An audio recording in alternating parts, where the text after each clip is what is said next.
Welcome, I'm Jackson Bell. And I'm Tamara Bell. And you're listening to our podcast, Talking Movies with My Mom, where I, talk about movies with my mom. And just so you know, there will be spoilers. They say a movie is written 3 times, once during the screenwriting stage, the second during shooting, and the third during editing. We're going to focus on the first stage. We came up with this idea as a way to pay tribute to the unsung heroes of filmmaking. But that was before this year's writer's strike was settled. Now we're paying tribute and celebrating their win.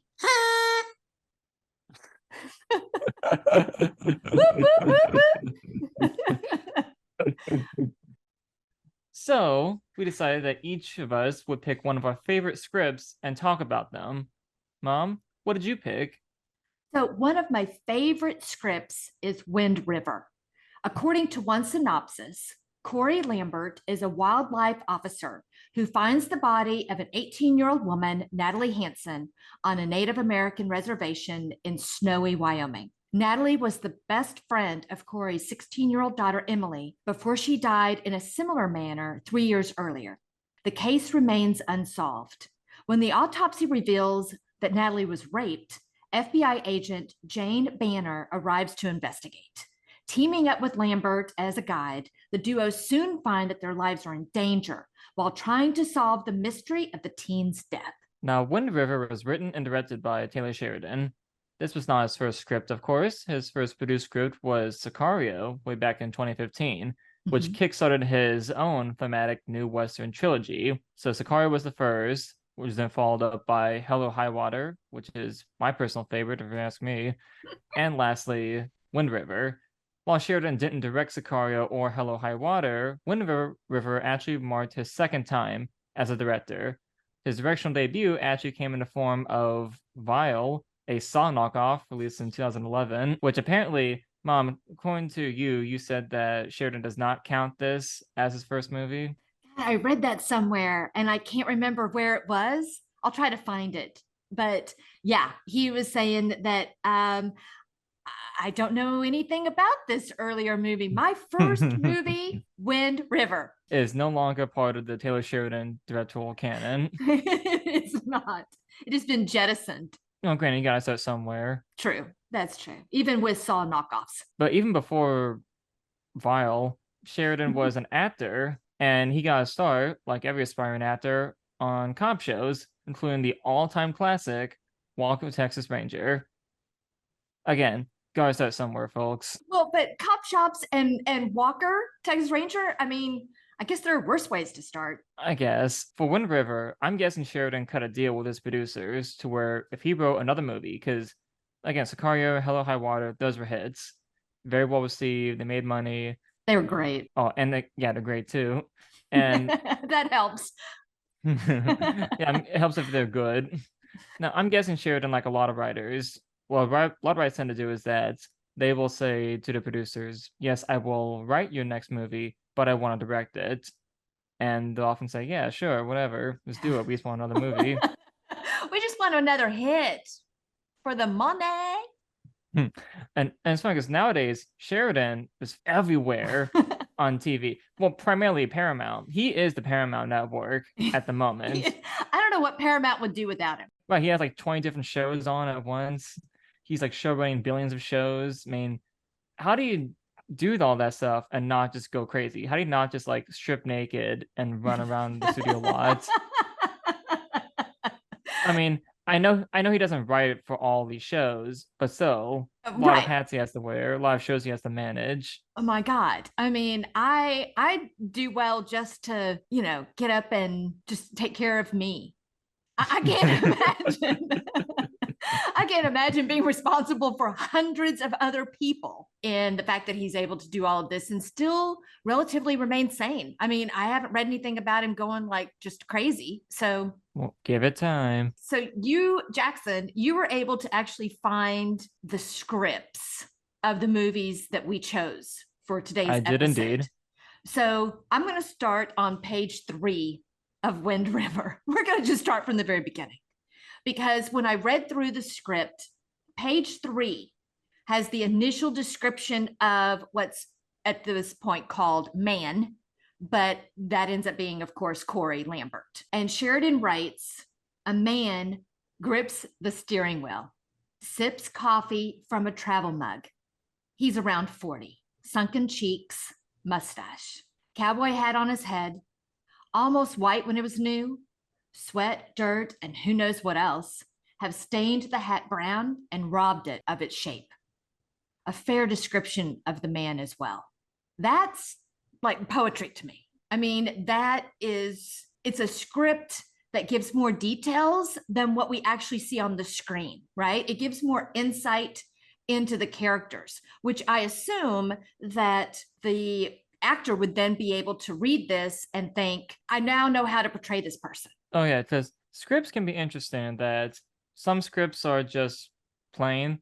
They don't give much in the way of detail. They leave that to the directors to figure out. Sometimes they do contain plenty of detail, like I want this scene shot like this. I want this character to look exactly like this. And then if the writer is going to also be the director, the scripts are going to be way more detailed. Like they're definitely going to be like zoom in here, slow mo shot here, we cut to here and into here, because they have the entire movie visualized in their head because they have to actually make the movie. So yeah, I mean, and honestly, I mean, I can see this vivid description in a novel. Also, I love movies that just really give us the unexpected, that we don't know what's coming next. Sometimes there's comfort in watching movies that you kind of know what's going to happen, that you're not too surprised. But typically, I like things that are going to be like, what? And one completely, what the what is going on here scene is the flashback. Some flashbacks are more obvious than others. I mean, you get the ones that are like diddle-a-doo, diddle-a-doo, diddle-a-doo, and they are, oh, let me ponder what happened 3 weeks ago. And there's a break in the story. And we're going to stop the action right now.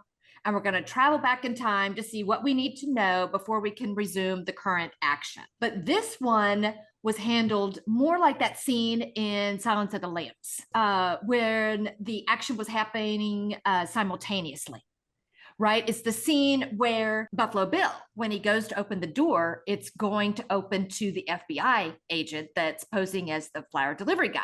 But it doesn't. It opens to the door with Clarice. She's at Buffalo Bill's house, not the FBI. And it's the exact same thing that happens in this movie. So Natalie's boyfriend, Matt Rayburn, is a security guard at a nearby oil drilling site. Jane, the tribal police chief, Ben Shoya, and other law enforcement officers visit the drilling site hoping to find Matt and see what he knows about Natalie's disappearance, because no one's supposed to know that she's actually died. Curtis, he's one of the drilling site security supervisors, and several security guards meet them. So a heated back and forth ensues where they're all like pulling out their guns and don't shoot kind of thing, right? And so once cooler heads prevail, Jane wants to know, where's Pete? Because apparently Pete's the guy who's been bunking with Matt. And so she's knocking, she's going to go like knock on the door. So Curtis says that he's sleeping, that he has the night shift. And she steps up to the front door and she knocks on it. And here's what the script says. So we've got interior Matt's trailer, West Central Station continued. We are in the trailer's bathroom. Steam from the shower has clouded the mirror. We hear knocking, push open the bathroom door. We move through the trailer, through the kitchen, and toward the front door. A hand reaches for the door latch, turns it. The hand pulls it open. We are in a flashback. We look out and see, standing outside the trailer, Natalie Hanson, dressed in white sweatpants and a baby blue coat. Her beautiful face smiles back at us. Obviously, I mean, Jackson, you know this, that is kind of how it plays out in the movie, but with a little bit of a perspective twist. Oh, yeah. But obviously, it doesn't say, like, we're in a flashback. That's just for the script. Right. Those reading No, it. it doesn't. That's not a big title card in the middle of it. We're in a flashback. But yeah, like 1 week ago. Right. So it's not that. But how it plays out in the movie is instead of having it be from like a perspective that we don't see the person initially, which is basically how Sheridan actually wrote it at first. Like we wouldn't know who the person was. Like the camera would move as if from a first person perspective. It turns out that it's Matt. And we think, is this Pete?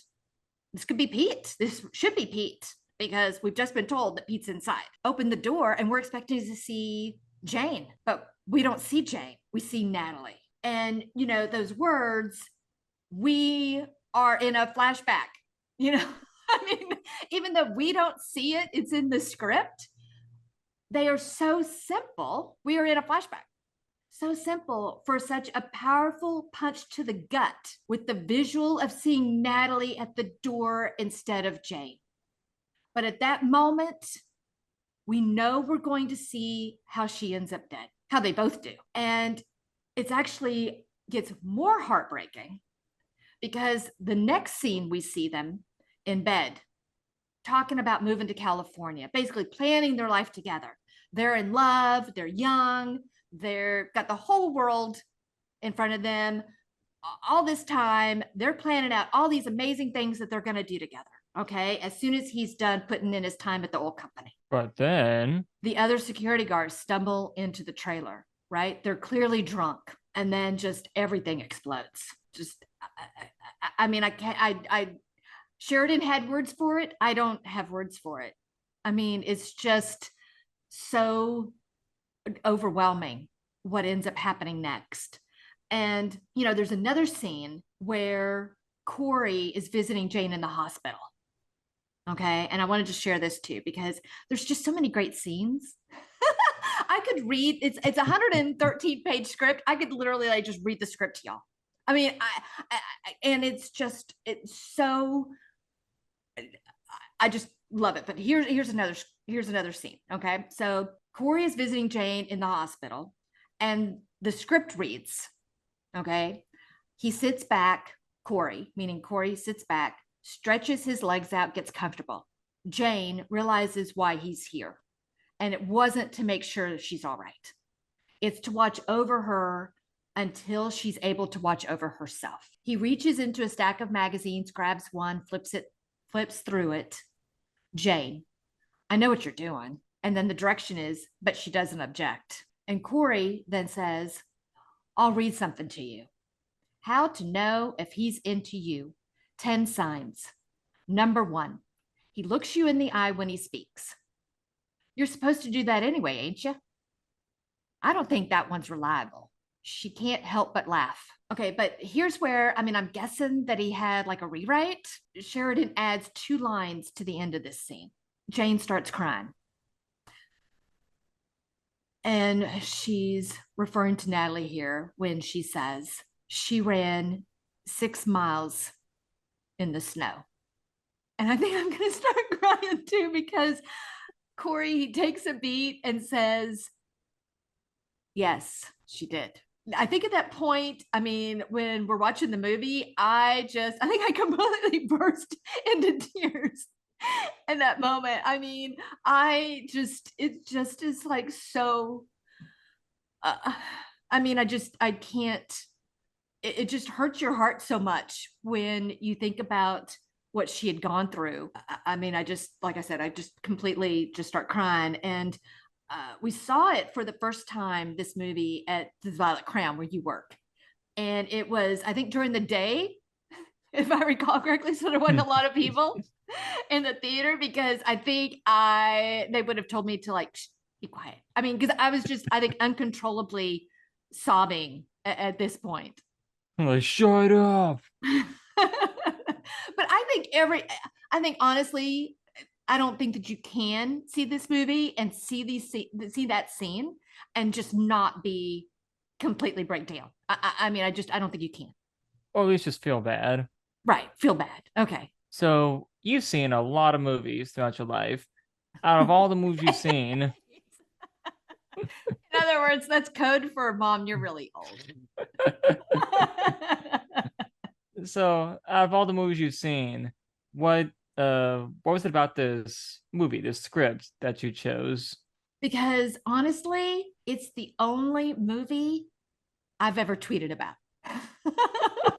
Honestly. Now, I mean, to be clear here, right? I mean, I didn't tweet much even back when tweeting was a thing, I mean, but after we saw this movie, and I went back and saw the tweet to prepare for this because, I'm like, I actually tweeted about this. So, Yeah, she has proof. but after we saw this movie on August 25th, 2017, I tweeted, just saw at Wind River Movie at Violet Crown ATX. Stunning and moving and will stay with you long after it's over. Did the Winter Twitter account retweet your tweet? Did you get retweeted by them? I did not. Oh, movie sucks. No, no, I'm just thinking that they had a lot going on. So I don't really blame them for not retweeting. I'm okay. I'm okay with that. I just had to get it out. I just had to get it out into the universe so that everyone else could know, my, I think, like 4 followers, that they could know what an amazing movie this was. And I think what's interesting, especially since this episode is all about the script, right? Which you'd think I'd probably choose a script that's all talk, talk, talk, talk, talk, right? Because that's kind of what I'm about. And typically I like movies that are like, fast talking kind of movies. But this movie, it just says so much using so few words. I mean, none of the characters are chatty Cathy's. None of them are. So there's no long, drawn out exposition. Everything is subtle. Like Sheridan just wants to use the right amount of words to tell the story, right? No more, no less. And I personally think that he succeeds in telling a story that makes you think and stays with you. This movie is about a lot of things. Sheridan says that he was inspired to write this film because he learned about the high number of Indigenous women who are victims of sexual assault and or murder. And he wrote and directed the movie to make more people aware of this problem, which I think it did. But I think, too, it's the story of fathers and daughters and the pain fathers feel when they can't protect their daughters. And honestly, I mean, I could say the same thing about mothers, really just parents wanting to protect their children and realizing that you're no match for the evil of others. What was your favorite scene from the script? It's interesting because when I read the script, I thought I would get the ending that's in the movie, which is my favorite scene. But that's not the case. Okay. The version of the script I read has a completely different ending. Okay. So I want to read both of them, though. You can get a sense of what was supposed to be and what was. All right, let's hear that first ending. Okay. So the first ending is, and just FYI, Casey is Corey's 10-year-old son. Exterior, Bull Lake, Wind River Indian Reservation, day. We look out over a frozen lake. Dead center of it is a small, bright green ice fishing hut. A snowmobile parked beside it. We push toward it. Interior ice fishing hut continued. Corey and Casey sit on little stools, holding fishing poles. Their lines disappear into a 12-inch hole cut into the ice. They stare at the hole. Corey, you want your sandwich? Casey, no, beat. Casey continued. Can I have some of your coffee? Corey, no. They say it'll stunt your growth. Casey, what's that mean? Corey, it'll make you short. Beat. Casey, I'm already short. Corey, not as short as you'll be if you drink coffee. Beat. Casey, do you like ice fishing? Corey, not really. Beat. Casey, me neither. Corey, want to do something else? Casey thinks about that. Casey, nah, don't matter what we do, so long as we're doing it. You know what I mean? Corey looks at him. Corey, I do. Casey smiles, then looks down to the hole in the ice, never knowing what those words meant to his father. But if he were to look up and into his eyes, as we do now, he would begin to understand. Exterior, Bull Lake, Wind River, Indian Reservation continued. We pull away from the hut. As we back away, the white world dominates our view in every direction. We rise, high above the lake, watching the green hut shrink, the only thing in this place that dares to defy the color of winter. The end. So that's how it originally ends. But that's not the movie ending. So here I'm going to summarize the movie ending. I went in and transcribed most of the dialogue. Some of it I couldn't hear very clearly, so there'll be some pieces missing of it, but I think I get enough of it to where you'll get the gist of what the ending was like. Yeah, it's pretty much a novelization. Yes, I'm giving you a novelization of the ending of Wind River. Okay, so Corey goes to the house of Martin Hansen, who's the father of Natalie and Corey's good friend. Corey searches for him and finds his wife asleep in Natalie's bedroom. He covers her with a blanket, but before he leaves, he sees a photo of his daughter, Emily, with Natalie, taped to the wall near her mirror, and he tears up, nodding as if to say they're back together, and he seems to draw some comfort from that. Then he sees Martin out the window, sitting facing away from him. Corey goes outside where Martin sits with his painted death face. What's with the paint? Corey asks. It's my death face, Martin says. I was ready to quit. Then the phone rang, which is never good. But today it was. First time Chips called me in over a year. Where is he? The station. I was going to go pick him up as soon as I wash this shit off my face. I heard about what happened. Heard there's still one missing. Corey takes a beat. No, no one's missing. How'd he go out? With a whimper. Martin nods as he absorbs the statement. I should go get him, referring to his son, Chip. Just need to sit here and miss her for a minute. Got time to sit with me? Corey takes a breath. Well, I ain't going nowhere. Then they nod in understanding. And that's how the movie ends, which is a way better ending, in my opinion. And I think that there are certain parts of the script that Sheridan like jettisoned. Some of the things at the beginning, and obviously he switched out the ending that he had before for this one.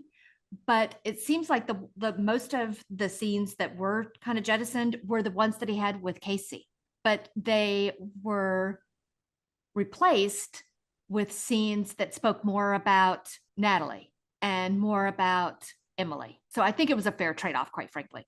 Which I think was the right choice, since Natalie's death kickstarts the plot. It shows she's more than a random victim, but an integral part of the story. Absolutely. And the ending's arguably far more impactful, the new one, to the point where I remember when my theater had this movie, my former manager named Tim, back then he was an usher. So Tim the usher, he saw two movies around the same time. He saw Logan Lucky, and Logan Lucky is a Steven Soderbergh crime movie, so it's funny, silly, lighthearted. He comes out, I tell him, how's the movie? And he's like, wow, it was a real root tootin' time. That sounds like him, actually. So I'm like, okay. And then next I see him walk out of Wind River, and he just has this stare like he saw someone get murdered. And he's just like, oh my God, you need to watch this movie. Like, no jokes, no quibs. He's just like, holy shit, this movie was amazing. And I'm sure it's because of that ending. Yeah, would Tim have had the same reaction had it been the original ending? I don't think so. No, I don't think so either. And I think that that ending is just exactly how it was supposed to go, because it does bring home the whole idea of fathers missing their daughters. First, I think it's great when he says that, heard there's one still missing, and Corey's able to tell him, no one's missing. And the fact that he was able to guess, oh, because you killed him. Right. Because then he's like, obviously the next thing is, how'd he go out? So he knows that he killed him. And then for Martin to just ask, I just need to sit here and miss her a minute. I mean, I think we can all relate to that, because if we've experienced any sort of loss, we all just want to sit here and miss that person for a minute. before we have to go on with the rest of our lives. So my script told a completely devastating story. Clearly, I mean, I am right now just trying to not burst into tears. So yours, not so much. Yeah, well, I guess it depends on who you ask, but my script, not so much a tear-jerking drama, more of a dark comedy thriller. So the script I'll be talking about personally, the one I chose, is Fight Club. For this script, I have a lot to talk about because with Fight Club script, there's a lot to discuss. Oh yeah. So first off, a little different territory compared to Wind River. Wind River was an original idea that Taylor Sheridan had. It was all that was his baby. He came up with everything. Fight Club, meanwhile, is a script based on author Chuck Palahniuk's 1996 book, his first published one at that. Now, Fight Club had a very interesting time making it to the big screen. It took a dying executive at Fox to help greenlight the movie adaptation after mentioning Palahniuk in his book several times in his obituary. Okay, so let me just. So I guess that the Fox executive who died had like pre-written his obituary and said, "I am mentioning Fight Club 20 times in my obituary, and you better not change a word of it." My obituary is like he kept talking about Fight Club by Chuck Palahniuk, and yeah, he wants Chuck Palahniuk's Fight Club to be made into a movie. Fight Club by Chuck Palahniuk's might be made into a movie, maybe. He wanted to speak to Chuck Palahniuk about adapting Fight Club to a movie, and it's like I guess he wants to adapt the book into a movie. So how do you deny a man's dying wish? Well, it took one Fox executive, Bill Mechanic, who was sort of the cheerleader for this movie, to sort of get it greenlit. The script was written by Jim Uhls and was sent to multiple directors, but thankfully the script fell into the hands of the one and only David Fincher, fresh off of The Game, and the movie got made. Now, this script was Jim Uhls' first big break. Now, how he got involved, according to an interview he did a few years ago, was that the studio read and lied to one of his sample scripts, and then he kept showing up to meetings and explaining how he would approach the movie adaptation. So he wasn't asked. Yeah, he just showed up. He kept inserting himself. Like photo bombing, but like meeting instead of like meeting bombing. Okay, that's hilarious. And he did this enough to where he was considered the movie's writer eventually. And he actually wrote a first draft that sealed the deal. So, like a lot of screenwriter stories, it was really a tale of luck and being at the right place at the right time. And just not taking no for an answer. Oh, yeah, definitely perseverance, which I think is the key to a lot of up and coming screenwriters, is just to never give up. Now, on the Fight Club Blu ray, there's several commentary tracks, but one of the most interesting is a track done by Palahniuk and Uhls together in the same room. Palahniuk talks about the inspirations for the book and the changes made to the movie, while Uhls describes the process of adapting a book into a movie. And the commentary is great because Palahniuk is like super energetic and hyper, whereas Uhls is more laid back and soft spoken. So Palahniuk had his one catchphrase throughout the commentary is, "Did you hear the story about?" Uhls would be like, "No, I haven't." And Palahniuk would be like, "Well," and he'd explain it. What kind of stories was he talking about? Well, Palahniuk brings up fascinating stories from the movie sets, like how apparently Planet Hollywood, they wanted Meatloaf's fat suit from the movie as a memorabilia, but it was drenched in so much sweat that they didn't want anymore. What, they took one look at it or one smell of it and said, Yeah, one smell. That's it. Thank you very much. We'll move on now. Through Palahniuk's commentary, we found out that Fight Club was pretty much based on his life. What? It's all been a true story. What? Because most of the stuff. What? Wait a minute. He's got a life where thinks he's like he's got a split personality, and one of the personalities starts a fight club. Not to that extent, but it's definitely like write what you know. And this book really is just like a shitload of stuff in Palahniuk's life. He's like, this will be good for my story. Because most of the book and the movie were inspired by many aspects of his life. From his boring life working at an office, to having a projectionist friend who would actually splice porn into a film reel as a prank. Oh my God. So all weirdness aside, the commentary itself is a really interesting masterclass on how to adapt books into movies, as the big lesson from Uhls comes from basically doing the best you can to streamline a book's narrative into a visual medium. Multiple changes were made to the book, but it's done in a way that helps the story's pacing, and it still contains the story's themes as well. The movie itself shows that it's great having directors, editors, and actors who also show passion for the project, because they also ended up incorporating several elements to the experience as well. While the script was finalized and all that, there were still some scenes and lines that were totally improvised, sometimes from Brad Pitt and Ed Norton, while Fincher would add a bunch of visual foreshadowing to the big twist that wasn't in the original script. Oh, okay. I mean, because we do get some foreshadowing. One of the things that I like about this movie is that it's not foreshadowing that hits us over the head.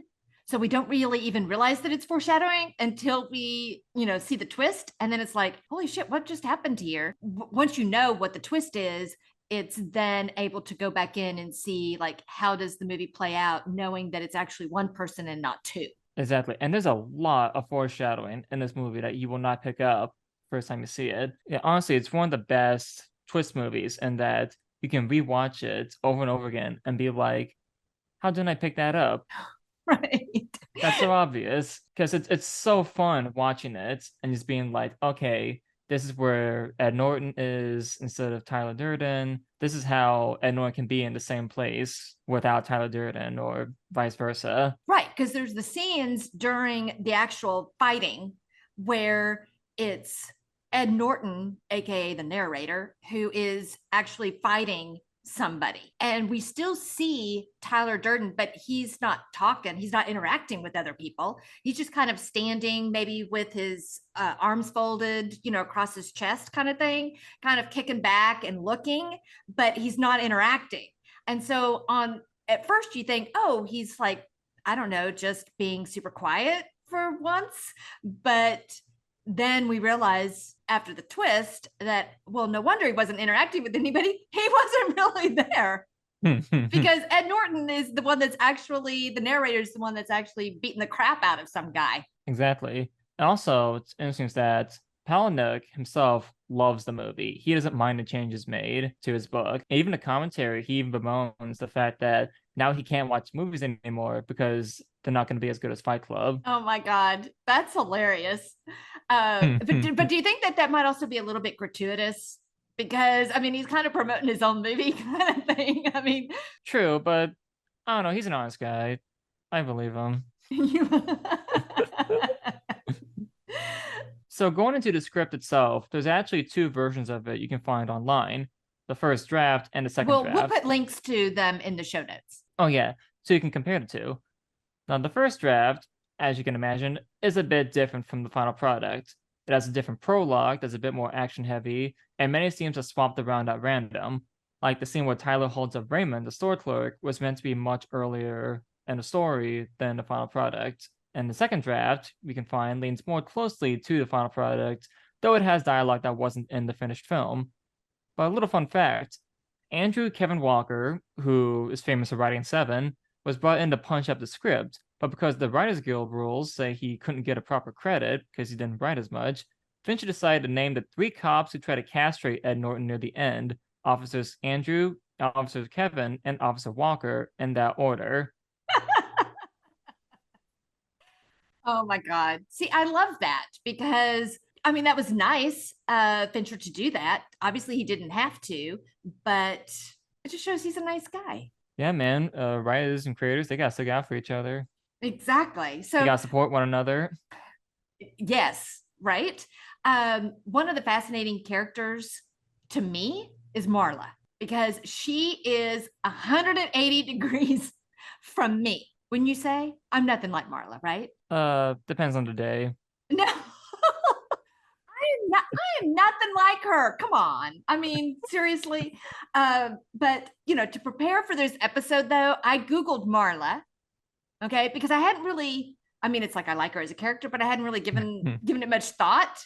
So I thought, well, let me just like Google her and find out, what other people might be saying about her. Do they like her as much as Oh my God. Okay, so I kind of fall down a rabbit hole, which I'm glad I haven't ever Googled her before because it would have taken up far more time than I have to give. But I had no idea that there were so many theories about her, and that mainly that she's not real. That's like the theory. She's not real, and that she and Tyler represent an eternal battle for the narrator's mind.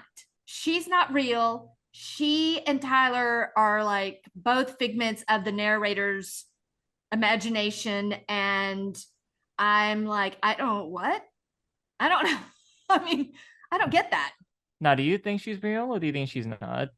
No, I think she's real. I totally get that she's self destructive, manipulative, and a kleptomaniac, but she is so crazily written, though, that you can't not be drawn to her and wonder more about her, right? Like, what is she going to do next? I mean, she fits in so perfectly with the frenetic chaos of Fight Club without actually being a member. So I'm thinking that maybe she should be an honorary member. Although, I kind of feel like she could probably take out most of those guys. My favorite theory is still the Calvin and Hobbes theory, that this whole movie is like a sequel to Calvin and Hobbes, where like Ed Norton, the narrator, is Calvin, Tyler Durden's Hobbes, Marla is Susie Durkins, and Meatloaf Bob is like was a bit Butch the bully, what Right? picks on Calvin. I like Yes. that theory. that that's the thing, is that you gotta just sometimes you just want to go down that rabbit hole just to see how far it actually goes before you hit the bottom. You get a lot of interesting information along the way. Calvin and Hobbes. Now, what I personally find interesting about Fight Club story is that I think it was one of the last true 90s movies, alongside the first Matrix, American Beauty, and Office Space, because it portrays Mhm. America as like it's at peace. The country has accomplished pretty much everything it could.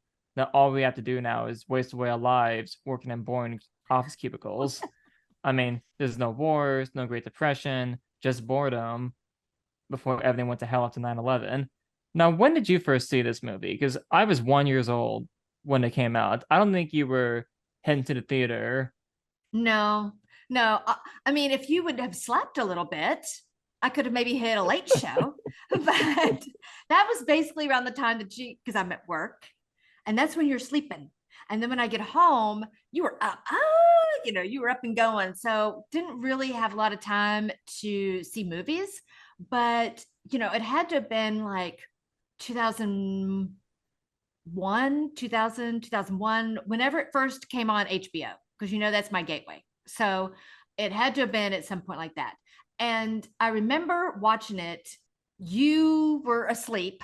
So I'm watching this movie because, quite frankly, everyone else around me had seen it, that nobody told me the twist.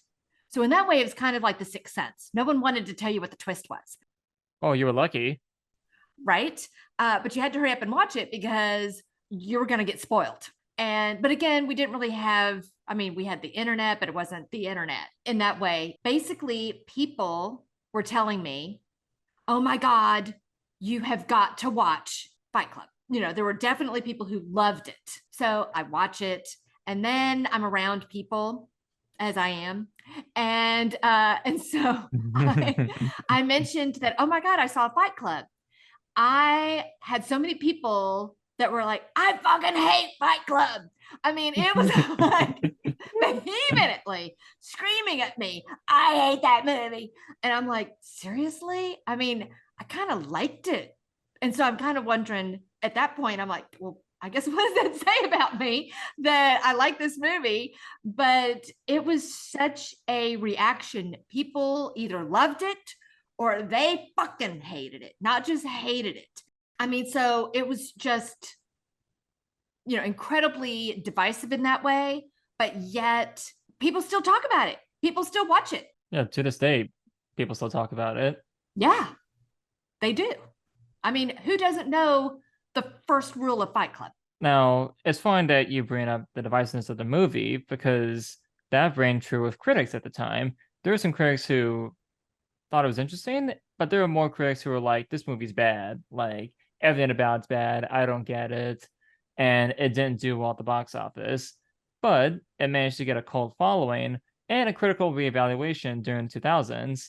and is seen as one of David Fincher's best movies, which personally I think it's his ultimately best movie. And Well, that's and saying something that's considering yeah, his amazing repertoire. that's what I was gonna say. That's saying something because he's done a lot of amazing movies. And it's funny because even though Shep Palahniuk in the commentary said that he pretty much would rather kill himself than write a sequel to Fight Club, he did in fact write a sequel to Fight Club in the form of a comic book in the 2010s. Oh wow. Have you read it? I have not, because, well, it's a sequel to the book, not to the movie. And the Okay. book ends a bit different than the movie. The movie's other legacy is a video game that came out in 2005 where it was so bad. First of all, the only actor to return is Meatloaf. And they couldn't get the rights to use like Brad Pitt's face or Ed Norton's face because they were too expensive. It's one of those types of games. It misses the point of Fight Club entirely. And Fred Durst is a guest fighter in that game. It's a fighting game like Street Fighter, but Fred Durst is a character because Fred Durst had a clause in his contract at the time where if a video game would have used like Limp Bizkit music, he would have had to have been a playable character. Oh my God. So he had no choice but to be a character in this. Did he want Well, to? yeah, because he's like, I love the movie. I want to be part of the game. Oh, but he didn't realize what the game was going to be. No, he didn't Oh, realize, oh, this is a game where I can fight Abraham Lincoln because Lincoln is a guest fighter in the what? game. Because in the Oh movie, it was like, who would you fight? I fight Gandhi. Who would you fight? Abe Lincoln. And there you go. right. Abe Lincoln's a Oh guest fighter. my God. So yeah, the Now, is game this is this isn't the Abraham Lincoln zombie killers? no, this is just Abe Lincoln, Oh, honest okay. Abe himself. And Okay. no, the game is cheap. It's poorly done. It's a sequel to the movie, which raises up way too many questions. And Palahniuk himself not only would regret the game because he's like the game sucks, but he would also say, "Yeah, I'd put Fight Club on fucking anything for money. I don't give a shit." And I think that's a direct quote. I think so.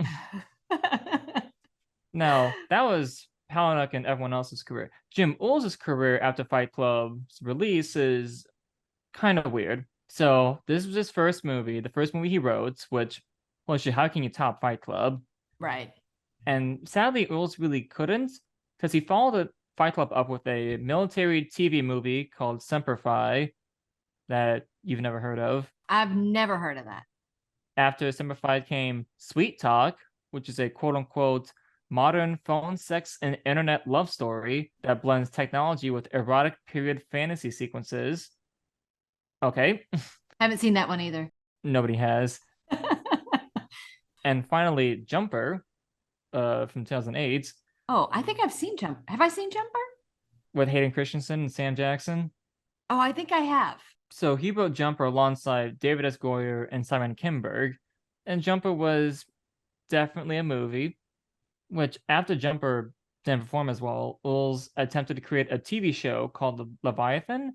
He wrote a proof of concept pitch for, and despite getting picked up by Fox, it entered development hell. Oh, And aside from that, Uhls is currently writing and revising several screenplays to this day, which I think is oh, kind of, I think he deserves a bit more, honestly. I mean, yeah. yeah, he wrote Simplify and Sweet Talk, but maybe he should just stick to book adaptations because he's great at those. He is really good. And yeah, I mean, there's certain writers that you just wish could catch more of a break. Speaking of writers, I wonder if we'll ever get any more Chuck Palahniuk movie adaptations because Fight Club wasn't his only one. He had a novel in 2001 called Choke that was adapted in 2008 into a movie with Sam Rockwell and Angelica Houston. Oh, And so have I far, not heard of that? probably because it was okay. Oh, okay. And so far, every single potential movie adaptation of his books are currently in development hell. You oftentimes hear people be like, I want to adapt this book, and those enter pre-production purgatory. Now, it could be because Palahniuk's books tend to be really violent, sexual, bleak, and contain pitch black comedy. Yeah, it's really fascinating books that can be really bizarre, really graphic, really dark, but really entertaining. And keep in mind, Fight Club, as I mentioned earlier, was not his first written book. The first book he actually wrote was Invisible Monsters. And when that was deemed too offensive by publishers, Chuck Palahniuk then wrote Fight Club as a way of saying, well, this is even more offensive, and that got picked up. So there's certain levels of offensive-ness? I guess so. And then after Fight Club did well in sales, the book Fight Club, the publishers were like, you have any other books you want us to publish? It's like, well, here's Invisible Monsters. And of course, that got published. And then Survivor got published the same year. And then it just sort of spiraled from there. Oh my gosh. And the rest is history. And like, I'm just saying, if someone like Bret Easton Ellis can get several movie adaptations of his books, why can't Palahniuk? No, I totally agree with that. If he could get David Fincher to direct all of his, books to script movies, that would be awesome. Oh, totally. Maybe he would do that. But so why did you choose this script? I think what I love about the script is that it's a very tightly written story. Like there's so many moving pieces, so much goes on, so much happens in this story, but it's just so well structured. Again, everything fits. It's like a perfect puzzle. Some scripts are like that puzzle you get where it's missing that one piece. Right. And just like, I can't find it. It's incomplete. Everything's great except this one moment. But Fight Club script is like, this is it. This is great. Everything just fits so well together, like a glove. See, and that is exactly what you want. So we've talked a lot about the script and the movie. What is your favorite scene in the script? My favorite scene, and there's a lot of them, would be at the very end, kind of like yours. Now, this is after the narrator, who's called Jack in the script. This is after he defeats Tyler by shooting himself, and after Marla's brought in by Tyler's quote-unquote space monkeys. And this whole ordeal is coming from the second draft, by the way. The monkeys bring Marla, releasing her, saluting. Marla goes, "What happened?" Jack goes, "Don't ask." Marla crouches, takes out wadded tissues, and tries to apply them to Jack's wound. Space monkeys are leaving, hesitantly. Jack says, "Get to the rendezvous point. Move it!" Jack and Marla are left alone. Marla goes, "My God, you're shot." Jack just goes, "Yes." Jack tries to get up. Marla helps him. Marla goes, "Who did this to you?" "I did, I think. But I'm okay. I'm fine." Massive explosion. The glass walls rattle. Jack and Marla look out the windows. A building explodes, collapsing upon itself.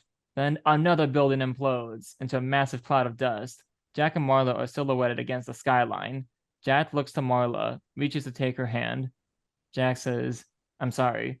You met me at a very strange time in my life." Marla looks at him. Another building implodes and collapses inward. And another building. And another.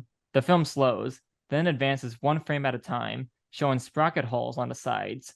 Each frame is an imploding building. Then, one frame is a penis. Then the imploding building again. Speed up the frames. Lose the sprocket holes. Resume normal speed. Fade to black. And nicely done. Thank you. So this absolutely is spectacular on the screen. I mean, just the way that it kind of pops up like in little places where it's not just one, at once, right? There's a, and then there's, and there's, and then it's like different. That's exactly the sounds they make. I think so. I tell you, I am like queen of the sounds. So yeah. Move over, Michael Winslow. So this may be weird, but I keep in like the notes on my computer. I keep like the last lines of movies. Do you know? I do. And because I'm fascinated by how screenwriters choose to end their scripts. I'm also fascinated by how novelists tend to end their books. But last lines, I mean, I love it because I think it just can tell you so much about the movie and what's going to happen next. So the last line of Wind River is obviously, well, I ain't going nowhere. And the last line of Fight Club is, I'm sorry, you met me at a very strange time in my life, which I think perfectly sum up what those movies are all about. Well said. And on that note, thank you for joining us on today's show. Until next time. Bye, y'all. Thanks for listening. If you enjoyed this episode and you'd like to help support the podcast, please share it with others, post about it on social media, or leave a rating and review. And as always, you can head over to talkingmovieswithmymom.com to sign up to our email list, as well as check out all the links and resources from today's episode in the show notes. Thanks again, and we'll see you next time.